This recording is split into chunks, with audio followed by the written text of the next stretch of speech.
हामी दिनहुँ कति धेरै नियमहरू पालना गर्ने कोसिस गर्छौँ होइन। कति धेरै धार्मिक रीतिथिति र मानिसका अपेक्षाहरू पुरा गर्न दौडिरहेका हुन्छौँ। तर सोच्नुहोस् त, ब्रह्माण्डको सृष्टिकर्ता जीवित परमेश्वरले तपाईँ र मबाट वास्तवमा के चाहनुहुन्छ होला? के उहाँलाई हाम्रो ठुलो ठुलो उपहारहरू, ठुला ठुला महँगो महँगो गिफ्टहरू वा देखावटी कामहरू चाहिन्छ? होइन। आजभन्दा हजारौँ वर्ष अघि अगमवक्ता मिका मार्फत परमेश्वरले भन्नुभएको थियो।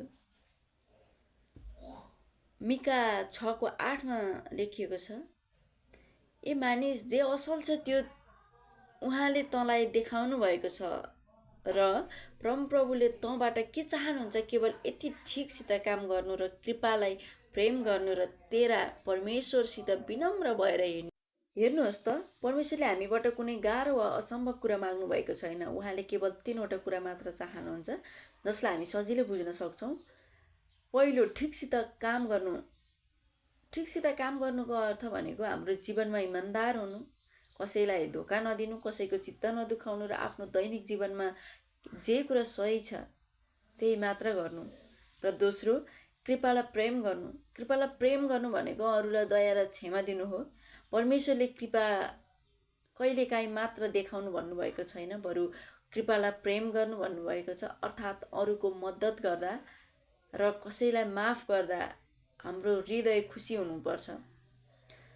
तेस्रो कुरा, तेरा परमेश्वरसित विनम्र भएर हिँड्नु। यसको अर्थ हाम्रो घमण्डलाई त्याग्नु हो।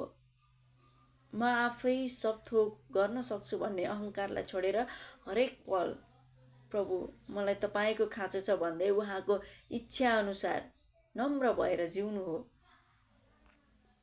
त्यसैले प्रिय मित्रहरू, परमेश्वरलाई खुसी पार्न हामीलाई कुनै ठुलो देखावटी धार्मिकता चाहिँदैन, ठुलो गिफ्ट चाहिँदैन। आजैबाट आफ्ना दैनिक निर्णयहरू ठिक काम गरौँ।